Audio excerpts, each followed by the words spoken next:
பார்த்தீங்களா அழகாக தம்மாக இருக்குது. படி பிரியாணியோட லென்த்தாக வந்திருக்கு பாருங்கள். ஏன்னா இதில் உடையிறதுக்கு வாய்ப்பே இல்லை. அப்படியே எப்படி அது எல்லாம் நெய் வாசத்தோட அட்டகாசமாக இருக்குது. ரொம்ப நாளாக எனக்கு கேட்டுட்டு இருந்தேன் மீன் பிரியாணி தான் இன்றைக்கி போட்டு காட்ட போகிறேன். ரொம்ப ஸ்பெஷலான மீன் பிரியாணிங்க, கொடுவா மீன் வச்சு செய்ய போகிறோம். இல்லை நிறைய ட்ரிக்ஸ் இருக்குது. அதை எப்படியெல்லாம் நம்ம ஃபாலோ பண்ணி செஞ்சோம்னா ஈஸியாக டேஸ்டியாக நம்ம வீட்டு கிச்சனில் செய்யலாங்கிறத நான் தான் உங்கள் தினேஷ் நாகூர்லேருந்து செஞ்சு காட்ட போகிறேன். வாங்க வீடியோக்குள்ளே போகலாம்.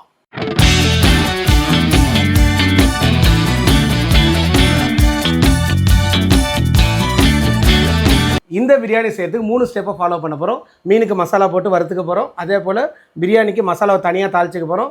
அரிசியை அது கூட எப்படி நம்ம சேர்த்து தம் பண்ண போகிறோம். இந்த 3 மட்டும் நம்ம கரெக்டாக பண்ணோம்னா சூப்பராக பிரியாணி பண்ணிடலாம். ஒரு குக்கர் எடுத்துங்க, எப்படியே கீழே வச்சு கூட நான் உங்களுக்கு, ஏன்னா அடுப்பு பற்ற வைக்காமல் நீங்கள் எல்லாத்தையும் சேர்த்துக்கலாம். வாங்க, 200 நெய்யை சேர்த்துக்கலாம். அதில் ஒரு 150 சேர்த்துறேன், ஒரு 50 மட்டும் நிறுத்துகிறேன், கடைசியாக சேர்ப்போம். 5 துண்டு பட்டை, 10 ஏலக்காய், 10 கிராம்பு அதையும் சேர்த்துருவோம். பூண்டு 180 கிராம் எடுத்துருக்கோம். அதில் ஒரு 50 கிராம் நிறுத்திட்டு பூண்டை சேர்த்துட்டோம். இஞ்சி 130 கிராம் எடுத்துருக்குறோம்.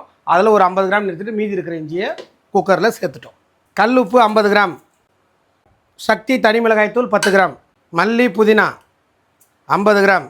இதே ரொம்ப பெரிய ப்ராசஸ்ஸு, தனித்தனியாக செஞ்சால் லேட் ஆகும். 400 வெங்காயம், 400 தக்காளி பொடியாக நறுக்குனது. ஸோ ஆல்மோஸ்ட் எடுத்து வச்ச எல்லாத்தையுமே சேர்த்துடுறோம். ஒரு சிலருக்கு கடல் உணவுகளோட தயிரை சேர்த்தா ஸ்கின் அலர்ஜி வரும். அதனால் நான் தயிரை அவாய்ட் பண்ணுறேன். உங்களுக்கு தயிர் வேணும்னா தயிரை சேர்த்துக்கிட்டு தக்காளியை குறைச்சிக்கலாம். சரியா? அதனால தான் 400 தக்காளி போட்டிருக்கேன். ஓகே, நீங்கள் க்ளவுஸ் யூஸ் பண்ணுறதா யூஸ் பண்ணிங்க. நம்ம வீடுங்கிறதுனால நான் கையிலே பண்ணுறேன். இப்போ இது எல்லாத்தையும் ஒன்றா போட்டுட்டு நல்ல ஒரு மிக்ஸ் கொடுத்துருங்க. இதில் 200 கிராம் எறாவை சேர்க்கணும். மீன் பிரியாணியில் நீங்கள் ரொம்ப முக்கியமாக தெரிஞ்சுக்க வேண்டியது, எறாவை அரைச்சி இதில் சேர்த்து விட்டுறணும். அப்போ தான் இந்த பிரியாணியில் வந்து அந்த ஃப்ளேவர் வந்து நல்லா இருக்கும். நான் வந்து வீடுங்கிறதுனால முழுசாக தெரிஞ்சால் பரவாயில்ல அப்படின்னு முழுசாக சேர்க்குறேன். நீங்கள் வேணும்னா என்ன பண்ணலாம், அரைச்சி கூட சேர்த்துக்கலாம் வியாபாரமாக பண்ணுறீங்க அப்படின்னா. இப்போது ஆல்மோஸ்ட் எல்லாம் முடிச்சிட்டோம். நம்ம 1 கிலோ அரிசி எடுத்துருக்கோம். சரிங்களா? 1 கிலோ அரிசிக்கு எடை வைக்கிறீங்க. அதை அப்படியே 1800 கிராம் தண்ணி எடை வச்சுங்க. 1 கிலோ அரிசி எடுத்திங்கன்னா 1800 கிராம் தண்ணி வச்சுங்க. நான் அளந்து வச்சுருக்கேன். ஓகே, அந்த தண்ணியிலிருந்து தோராயமாக இந்த கையை அலசுகிற அளவுக்கான தண்ணியெலாம் எடுத்துங்க. இதுக்கு என்னென்ன தண்ணி யூஸ் பண்ணுறீங்களோ அது எல்லாத்தையுமே அந்த தண்ணி தான் பயன்படுத்தணும். ஓகே, தண்ணி கொஞ்சோண்டு போட்டு 3 விசில் விட்டுக்கலாம். அதிகபட்சம் 3 விசில் விட்டால் போதும். வெங்காயம் தக்காளியெல்லாம் ஸ்மாஷ் ஆகிடணும். அல்லது இதை நீங்கள் ஒவ்வொன்றா போட்டு எப்பயும் நம்ம பிரியாணி வதக்கிற மாதிரி கூட வதக்கிக்கலாம். அதனாலேயே எந்த தவறும் கிடையாது.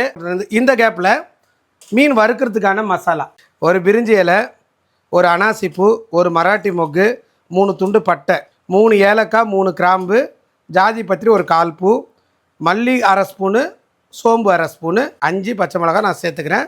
இது எல்லாத்தையும் ஒன்றா போட்டு நைஸாக அரைங்க. இது கூடயே நம்ம சேர்க்க வேண்டியது பூண்டு.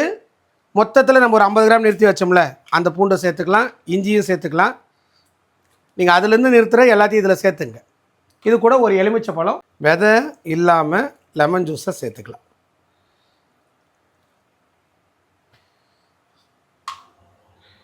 இதை நல்ல ஃபைன் பேஸ்ட்டாக அரைச்சி கொண்டு வந்துடலாம். நம்ம 1 கிலோ அரிசிக்கு 1 கிலோ மீன் எடுத்துருக்கோம். அதுக்குள்ளே மசாலாலாம் இப்போ போட்டுடுறோம். அரைச்ச பேஸ்ட்டு ஒரு பாத்திரத்தில் சேர்த்துங்க. ஒரே 1 ஸ்பூன் கார்ன்ஃப்ளவருங்க, நிறைய சேர்க்க வேண்டாம். 1 ஸ்பூன் சேர்த்துங்க, மசாலா ஒட்டுறதுக்காக மட்டும்.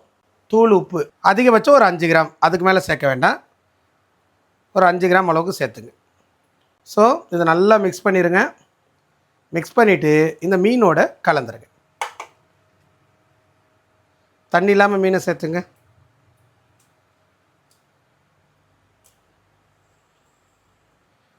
நல்ல கொடுவா மீன் போட்டிருக்கோம்.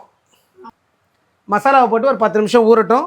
அதுக்குள்ளே விசில் வந்துடும். நம்ம இந்த மீனை பொரிச்சிட்டு பிரியாணி சமைக்க ஆரம்பிச்சிடலாம். இது என்ன மீன் சொல்லிவிடுங்க, இல்லைனா அது வேறு கமெண்ட்டில் ஃபுல்லாக கேட்பாங்க. இது கொடுவா மீனுங்க. முள் இல்லாமல் கட் பண்ணி கேட்டிங்கன்னா அழகாக கட் பண்ணி கொடுத்துருவாங்க. ஃபில்லெட் பீஸ்னு சொல்லுவாங்க.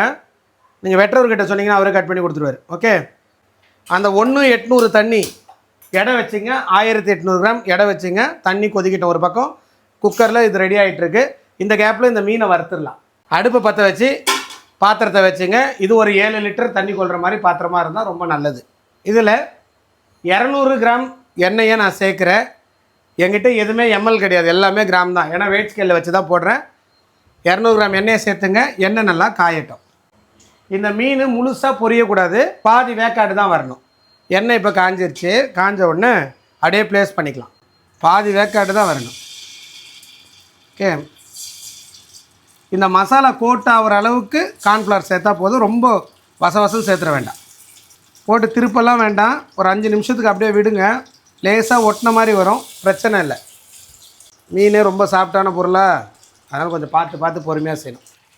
இது லேசாக பிடிக்கிற மாதிரி தான் வரும், பிரச்சனை இல்லை. அப்படியே பிரட்டி படுத்து எடுத்துருங்க. இதே எண்ணெயில் தான் நம்ம பிரியாணி சமைக்க போகிறோம். இந்த மாதிரி கொஞ்சம் பொரித்து எடுத்துக்கிட்டிங்கன்னா மீனும் ஸ்ட்ராங்காக இருக்கும், அதே போல் ருசியும் நல்லாயிருக்கும். ஓகே, அப்படியே பொறுமையாக ஒவ்வொன்றா பிரட்டி விட்டுருங்க. லேசாக ஒரு அரை வேக்காடு வரணும், அவ்வளோதான். பட்டை கிராம்பு எல்லாம் அரைச்சி போட்டோம்ல, அதோட வாசமே நல்லா வந்துட்டுருக்கு. ஐயோ என்னடா மசாலா பிரிஞ்சு போகுது அதெல்லாம் நினைக்க வேண்டாம். ஓரளவு உப்பு காரம் ஊறினாலே போதுமானது மீன் பிரியாணிக்கு. இல்லை நீங்கள் ஃபுட் கலரை போட்டு விட்டிங்கன்னா செவன்னு இருக்கும். நான் ஃபுட் கலர்லாம் போடுறதில்ல, குழந்தைங்களாம் சாப்பிட போகிறாங்கன்னு. அதனால் நீங்கள் கடையில் வாங்கினீங்கன்னா ஃபுட் கலர்லாம் போடுவாங்க. இப்போ இந்த மீனை எடுத்துடுறேன். இந்த ரேஞ்சிலே எடுத்துருங்க, வெந்துடவே கூடாது மீன், சரிங்களா? வெந்துருச்சுன்னா அந்த கான்செப்ட் சரியாக வராது. ஓகே, ஸோ எல்லா மீனையும் எடுத்து வச்சுக்கலாம். இது இப்படி இருக்கட்டும். இப்போ இது இருக்குது இல்லையா, இந்த மசாலாலாம் இப்படியே இருக்கட்டும். இதில்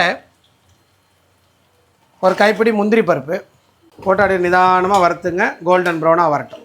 இன்னும் குக்கரில் விசில் வரல, அதனால் நான் அடுப்பை அணைச்சிட்றேன். 3 விசில் விட்டுருக்கேன், அடுப்பை அணைச்சிட்றேன். இது வந்து ப்ரெஷர் வரணுங்கிற அவசியம்லாம் ஒன்றும் இல்லை. ஓகே, ப்ரெஷரை வேணால் கூட எடுத்து விட்டுடலாம். ப்ரெஷர் எடுத்துகிட்டு ஓகே, இங்கே பாருங்கள், பிரியாணி மசாலா நல்லா வதங்கிடுச்சு. குக்கரை இறக்கிட்டு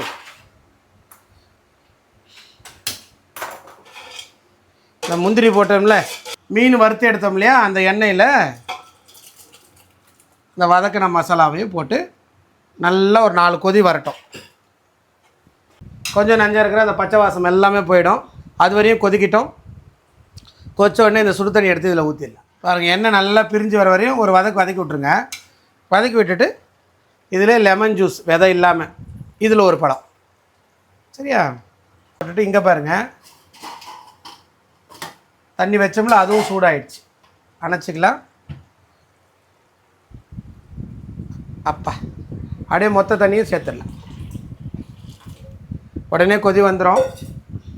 இந்த ஸ்டேஜில் ஒரு 3/4 மூடி போட்டு வைங்க, ஒரு கொதி வரட்டும். பக்கத்தில் ஒரு தோசைக்கல்ல சூடு பண்ணிக்கோங்க. நம்ம தம் போடும்போது எடுத்து வைக்கிறது கரெக்டாக இருக்கும். போட்டு சிம்மில் வச்சு விட்ருங்க. பிரியாணி தம் போடுறதுக்குன்னு ஒரு வேஸ்ட்டு தோசைக்கல்ல எப்போவுமே வச்சுங்க, அது அப்படியே இருக்கட்டும். பாஸ்மதி அரிசி நல்லா 1 மணி நேரம் ஊற வச்சுருக்கோம். சுத்தமாக தண்ணி வடித்தாச்சு. ஓகே, நான் கோல்டன் கிரைண்ட் ரைஸ் எடுத்திருக்கேன். நல்லா 1 மணி நேரம் ஊற வச்சுருக்கேன். தண்ணியை சுத்தமாக வடிச்சிட்டு இதை கொதிக்குது பாருங்கள், மசாலா இதில் சேர்த்துக்கலாம். இந்த மாதிரி நல்லா கொதிக்கணும். கொதிக்கிறதுல சேர்த்துருங்க. இது கிட்டத்தட்ட 9லேருந்து 12 நிமிஷம் ஆகும் தம் போடுற ஸ்டேஜ் வரையும் வர்றதுக்கு. ஸோ ரைஸை உடைக்காமல் பொறுமையாக தள்ளுங்க, ஒன்றும் அவசரம் இல்லை. அரிசியை கொட்டினதுமே ஒரு மிக்ஸ் பண்ணி விட்டுட்டு மூடியை போட்டு வச்சுங்க. கிட்டத்தட்ட ஒரு 9 நிமிஷத்தில் தம் போடுற ஸ்டேஜ் வந்துடும். இப்போ ஒரு சைடில் கொட்டாங்குச்சியை நீங்கள் கொளுத்தி வச்சுங்க ரெடியாக. நடுவில் ஒரு 2 நிமிஷம் 3 நிமிஷத்துக்கு ஒரு முறை மிக்ஸ் பண்ணி விட்டுங்க.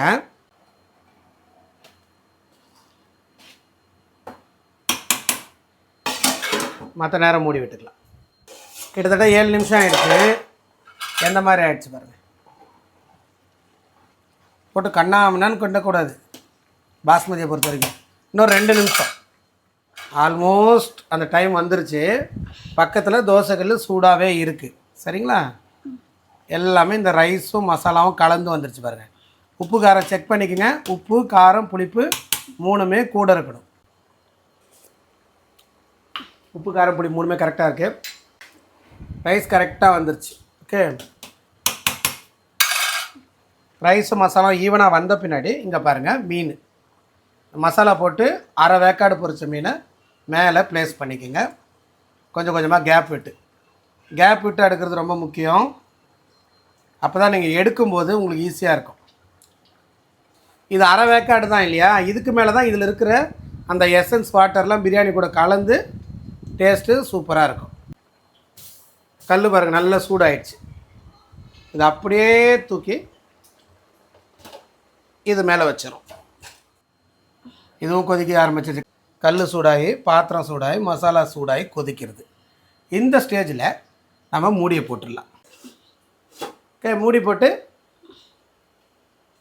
ஆவி வந்த உடனே 20 நிமிஷம் டைம் செட் பண்ணிக்கோங்க. அலாரம் அடிச்சோடனே நம்ம ஓப்பன் பண்ணலாம். ஓகே, எல்லாம் சிம் பண்ணிட்டோம். ஆவி வந்துருச்சு. 20 நிமிஷம் செட் பண்ணிட்டோம். 20 நிமிஷம் கழித்து அலாரம் அடித்த உடனே நான் உங்களுக்கு ஓப்பன் பண்ணி காட்டுறேன். இப்போ டைம் முடிய போகுது. 20 செகண்ட் தான் இருக்குது. அலாரம் அடித்த உடனே நம்ம அடுப்பு அணைச்சிடலாம். 10 நிமிஷம் ரெஸ்ட் விட்டுட்டு ஓப்பன் பண்ணலாம். ஓகே, 10 நிமிஷம் ரெஸ்ட் விட்டாச்சு. ஓப்பன் பண்ணி பார்த்துக்கலாம். அதே கிட்ட வாங்க. பார்த்தீங்களா, அழகாக தம்மாக இருக்குது. எப்போவுமே மீன் பிரியாணியில் முக்கியமாக கரண்டியை போட்டு கண்ணாமண்ணான்னு கிண்டிடாதீங்க. ஏன்னா முள் இருந்துச்சுன்னா போய் மாட்டிக்கும். ஸோ மொதல் பிரியாணி தம் உடச்சோடனே மேலே இருக்கிற மீன் பீஸ் எல்லாத்தையும் எடுத்துடலாம். இந்த மாதிரி தனியாக எடுத்து மூடி வச்சுருங்க. பாருங்கள், அரிசியை பார்த்துங்க வாங்க. நம்ம தம் பிரியாணியாகவே போட்டால் கூட ரைஸ் எப்படி வந்திருக்கு பாருங்கள். வடி பிரியாணியோட லென்த்தாக வந்திருக்கு பாருங்கள். ஏன்னா இதில் உடையிறதுக்கு வாய்ப்பே இல்லை. தண்ணி அளவு நீங்கள் கரெக்டாக வச்சிங்கன்னா பக்காவாக இருக்கும். அப்படியே எறா வாசத்தோட அந்த மீனோட எசன்ஸ் இறங்கி இருக்கிறதுக்கு சூப்பராக இருக்குது. இப்போ இதில் வந்து பீஸ் இருக்காதுல்ல, அதனால் தைரியமாக நம்ம கரண்டை வெட்டி எடுத்துக்கலாம். அங்கங்கே ஒரு முந்திரி முந்திரி எறா இதெல்லாம் கிடைக்கும்போது நல்லாயிருக்கும். சர்வீஸ் பண்ணும்போது ஒருத்தருக்கும் அப்படி ஒரு மீனை வச்சு சூடா பிரியாணி, சில்லுன்னு தயிர் பச்சடி. மீன் பாருங்கள் அப்படியே முழுசாக கிடச்சிருக்கு இல்லையா. இந்த மாதிரி முழுசாக கிடைக்கிறதுக்கு நீங்கள் இவ்வளோ ரிஸ்க் எடுக்கணும், இல்லைன்னா முழுசாக கிடைக்காது. இப்போ பாருங்கள் அப்படியே எப்படி வந்துருக்கு பாருங்கள். அருமையாக இருக்குது. முள் எடுத்து பொறுமையாக சாப்பிடுங்க. கூடுமான வரைக்கும் முள் இல்லாமல் வெட்டி வாங்கிக்கலாம். ஒரு எறா, கொஞ்சம் மீனில் முள் இல்லாத கன்ஃபார்ம் பண்ணிக்கங்க. ஓகே, கொதிக்குது.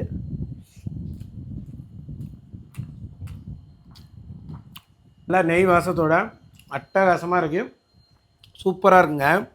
உப்பு காரம் புளிப்பெல்லாம் இறங்கி மீன் பிரியாணி செம்ம டேஸ்ட்டாக வந்துருக்கு. கண்டிப்பாக எல்லோரும் ட்ரை பண்ணுங்கள். எப்படி வச்சுன்னு கமெண்ட் பண்ணுங்கள். தேங்க்யூங்க. தேங்க்யூ ஸோ மச் ஃபார் வாட்சிங். நெக்ஸ்ட் வீடியோவில் பார்க்கலாம். பை.